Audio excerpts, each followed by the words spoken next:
Hello and welcome to your favourite show Dhadkan Delhi की। दिल्ली सिर्फ एक राजधानी नहीं है बल्कि एक ऐतिहासिक और एक पारंपरिक धरोहर भी है।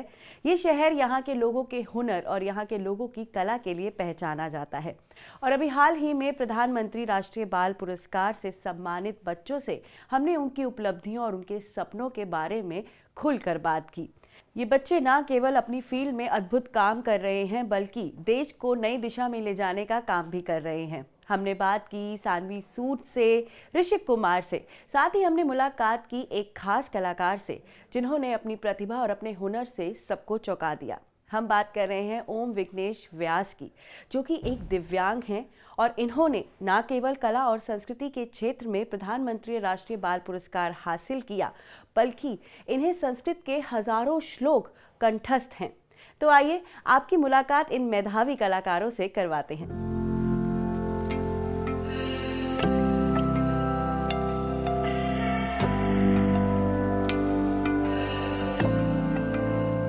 वेट लिफ्टिंग खेलती हूँ और मैं ओडिशा से आई हूँ और मेरा अचीवमेंट ये है कि मैंने हाल ही में हुए लीमा पेरू में यूथ वर्ल्ड चैम्पियनशिप में स्नैच में 57 केजी लिफ्ट किया है और क्लीन जर्क में 76 केजी लिफ्ट करके वर्ल्ड रिकॉर्ड किया है और मुझे 3 गोल्ड मिला है। और अभी रिसेंटली एशियन चैम्पियनशिप में स्नैच मैंने 60 केजी किया है और क्लीन जर्क 85 केजी करके सिल्वर मेडल लिया है। इंस्पिरेशन मेरा मेरे कोच रहे हैं, उन्होंने मुझे इतना इंस्पायर किया आगे तक जाने के लिए और आगे बढ़ने के लिए बहुत मोटिव किया है और क्या क्या करना है क्या क्या नहीं करना है वो भी मुझे बोला है। मुझे 2 इंटरनेशनल बुक ऑफ रिकॉर्ड जीती हूँ जिसके लिए मुझे उत्तर प्रदेश के मुख्यमंत्री योगी आदित्यनाथ जी ने मुझे सम्मानित किया है।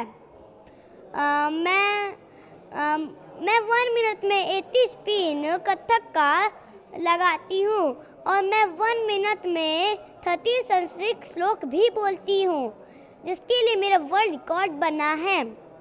मैं अयोध्या गई थी, मुझे वहाँ पर राम मंदिर के उद्घाटन में बुलाया गया था और मुझे सम्मानित भी किया गया था। मैंने वहाँ पर धार्मिक गानों पर अपनी प्रस्तुति दी थी। मैं उत्तर प्रदेश से बाहर भी जा चुकी हूँ जिसके लिए मुझे सम्मानित भी किया गया था दिल्ली में। मुझे दिल्ली पुलिस ने सम्मानित किया था। मैं महाराजगंज महोत्सव, सिसवा महोत्सव, लखनऊ महोत्सव, सुपर हीरो अवार्ड इत्यादि मंचों पर अपनी प्रस्तुति दे चुकी हूँ। ऐगिरि नंदिनी नंदित मेदिनी विश्व विनोदिनी नंदनुते गिरिवर विंध्य शिरोधिनी वासिनी कृष्ण विलासिनी जिष्णुते भगवती हे सिति कंठ कुटुंबिनी भूरि कृते जय जय हे महिषासुर मर्दिनी रम्यकपर्दिनी शैलसुते सुरवर वर्षिरि दुर्धर धड़ सिरि दुर्मुख मर्षिरि हर्षरते त्रिभुवनपुर सिरि संकट दूर सिरि किलबिस्मो सिरि घोषरते धनुजनि रोसिरि दिति सुत रोसिरि दुर्मद सोसिरि सिंधु सुते जय जय हे महिषासुर मर्दिनी रम्यकपर्दिनी शैलसुते ऐ जगदम्ब मदम्ब कदम्ब प्रिय वासिनी हास्तरते शिखर सिनो मणि तुंगे हिमालय श्रृंग निजाल मध्य गते मधु मधुरे मधु कैथबे कंचिन कैथबे भंजिन राशरते जय जय हे महिषासुर मर्दिनी रम्यकपर्दिनी शैलसुते ऐसा खंड विखंडित रुंद विखंडित सुंद गजाधिपते रिपु गजगंध विदारण चंद पराक्रम सुंदर मृगाधिपते जय जय हे महिषासुर मर्दिनी रम्यकपर्दिनी शैलसुते ऐ सुमन होर कांतियुते श्रितरंजनी रंजनी रंजनी रंजनी कर व्रतवृते सुनय भ्रमर भ्रमर भ्रमर भ्रमराधिपते। Thank you. 2 साल पहले मैंने 14 अप्रैल 2022 में एक साइकिल यात्रा मणिपुर मोइरांग से शुरू करी थी 75वां आज़ादी का अमृत महोत्सव और नेताजी सुभाष चंद्र बोस की 125वीं जयंती मनाने के लिए। ये यात्रा मैंने 15 मई को समाप्त करी थी। इस यात्रा में मैंने 2612 किलोमीटर चलाए थे 32 दिनों में। इस साल जैसे कि आपको पता ही होगा कि हमारा देश कारगिल विजय दिवस की रजत जयंती मना रहा है। इस अवसर पर मैंने 26 जुलाई को कारगिल वॉर मेमोरियल में कारगिल के वीरों को श्रद्धांजलि अर्पित करी और 27 जुलाई 2024 को अपनी साइकिल यात्रा शुरू करी। ये यात्रा 1251 किलोमीटर की थी और इसे करने के लिए मुझे 13 दिन लगे। इस यात्रा को मैंने नेशनल वॉर मेमोरियल नई दिल्ली में ख़त्म किया था। मुझे बहुत अच्छा लग रहा है कि मैं अपने देश के शहीदों को श्रद्धांजलि अर्पित करता हूँ और मैं बहुत प्राउड फील कर रहा हूँ कि मुझे इतना बड़ा अवार्ड मिल रहा है। कारगिल से लेकर दिल्ली वाली साइकिल यात्रा के बाद मुझे एक मोमेंटो दिया गया, क्योंकि मैंने एक इतनी बड़ी साइकिल यात्रा तय की थी। मैं इस यात्रा में Indian Army, Ministry of Defence, General VK Chaturvedi, General GM Nair और सबसे ज़्यादा मैं धन्यवाद हमारे आदरणीय प्रधानमंत्री श्री नरेंद्र मोदी जी को देना चाहूँगा, क्योंकि बचपन से ही वो मेरे आदर्श हैं और उन्होंने मुझे इन दोनों साइकिल यात्रा के लिए इंस्पायर किया था। मैं ये देश के बच्चों को यह संदेश देना चाहूँगा कि या तो वे बड़े होकर डिफेंस सर्विसेज में जाएं और देश की सेवा करें, या हमें स्पोर्ट्स में अच्छा खेलकर भारत का नाम रोशन करें। जय हिंद, जय भारत। जिस दिन आग लग गई थी उस टाइम मैं 3rd फ्लोर से काम करके ग्राउंड फ्लोर अपने घर जा रही थी, तो मैंने देखा कि 2nd फ्लोर पे जो है पूरा धुआं ही धुआं हो गया था।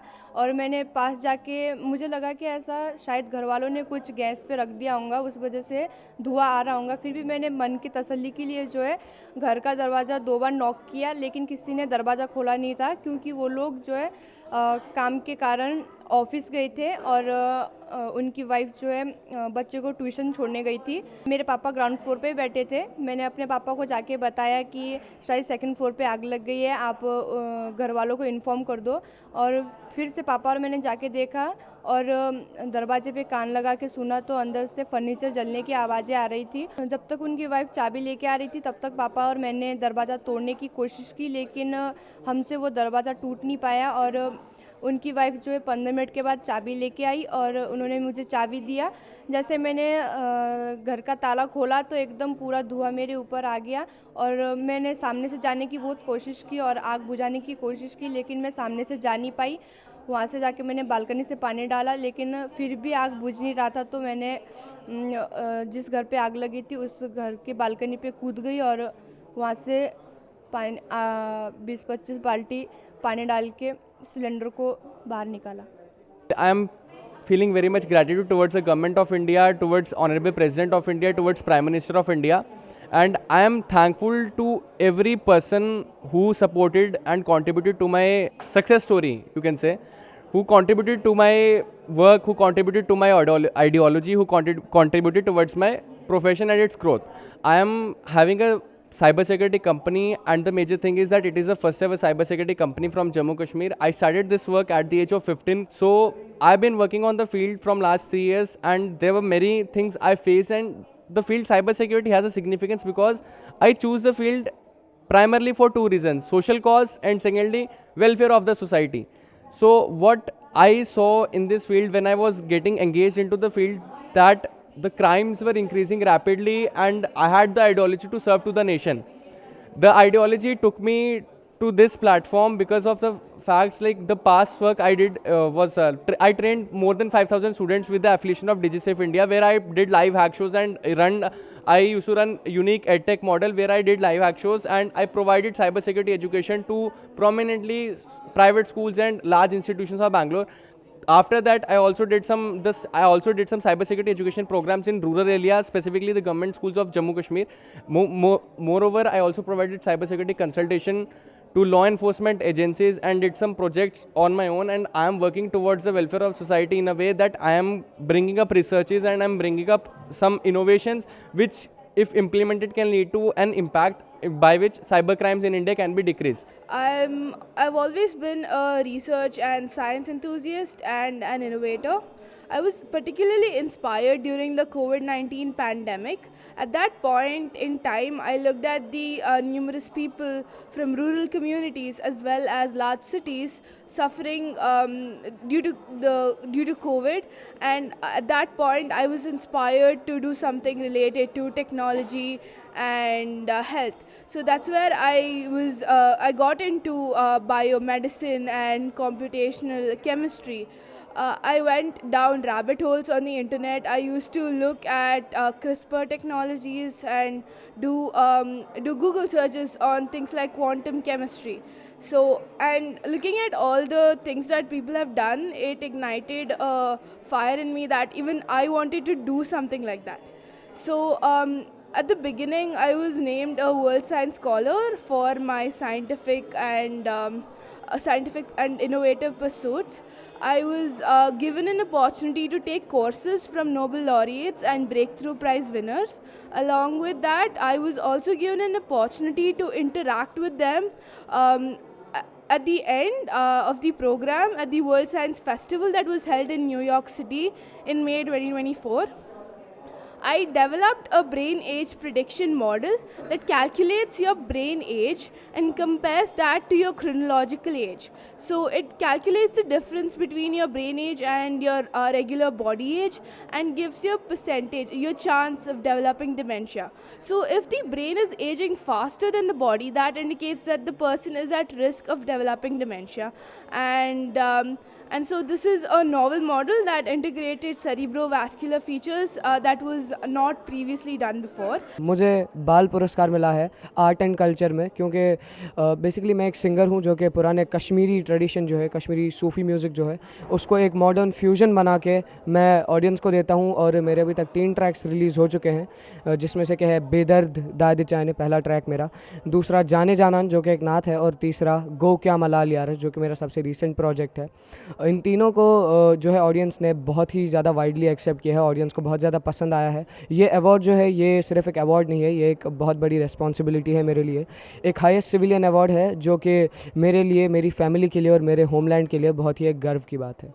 मैंने अभी तक 5 चोटियाँ की हैं। First Mount Everest base camp, फिर मैंने की Mount Kilimanjaro highest peak of Africa, फिर मैंने की Mount Kosciuszko highest peak of Australia, उसके बाद Mount Elbrus highest peak of Russia, और लास्ट में मैंने की Mount Damavand highest peak of Iran.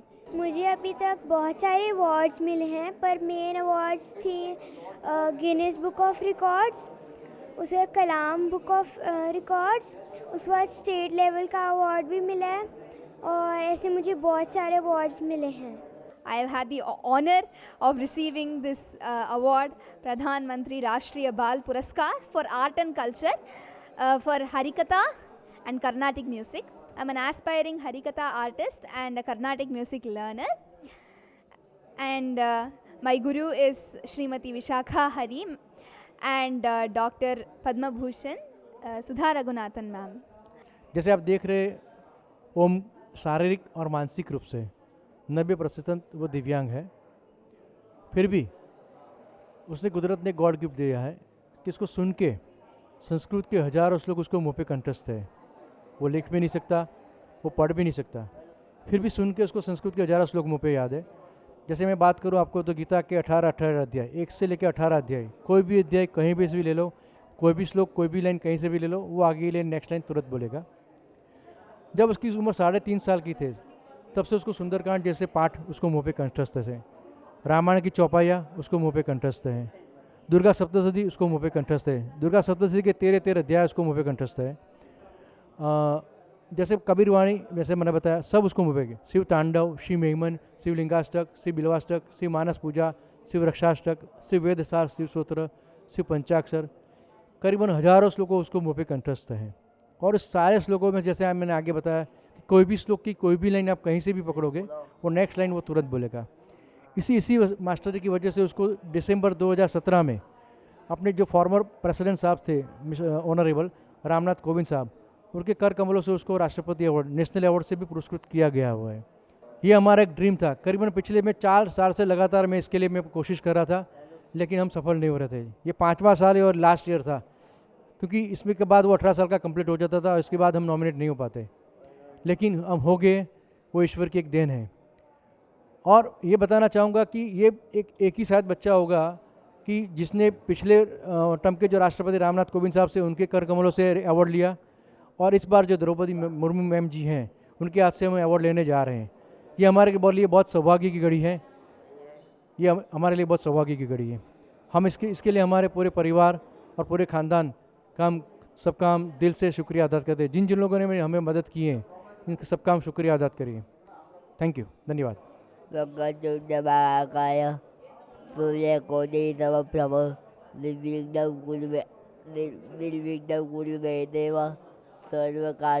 सर्वदा सुरेल पागी नो देवी पागे कगे न चाबी के कन्या तेरे पागी चाबा जया इसपरे रच सातव तव स्वातव प्रभे बलकम लेलवार चाल प्रदम ब्रह्मा शव विपरी जते जमंशम वेदांत वेदम विभुम रमाक्यम जगदीश्वरम सुरगुरु मायावलो श्यामगरी वल्ले गम करुणा करम रघुवरम गोपालचू रामरी सौराते सौलाचम च श्रीशैले मल्लिकार्जुनौ ऊचिन्या महाकालौ ओंकारं बमलेश्वरं परल्या विठलाचम च लागिन्या विशांकरं सितो वन्दे तु रामेशौ लागे सौदारुकावले वानरस्य तु विश्वेशं त्र्यम्बकं कुटवीचने हिमालये तु केदारं कुस्मेशं तु शिवालये एतानि ज्योतिर्लिङ्गानि कायपाठपदे नरः सप्तचतुर्भुजं पापं सदा विनाशन्ति। Thank you sir. तो दोस्तों, इन बच्चों से बातचीत करके हमने ये जाना कि उम्र चाहे जितनी भी छोटी क्यों ना हो, अगर सपने बड़े होते हैं और मेहनत की जाए तो कुछ भी हासिल किया जा सकता है। अब आपको लेकर चलते हैं इमेजिन फेस्ट में, जहां पर हमें आर्ट और डिज़ाइन का एक अद्भुत संगम देखने को मिला। साथ ही साथ हमें यहाँ पर नए नज़रिए से सोचने और एक नए तरीके से चीज़ों को देखने का मौका मिला।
तो दर्शकों, आज के सफ़र में बस इतना ही। हमें उम्मीद है कि आपने भी इस सफ़र को हमारे साथ एंजॉय किया होगा।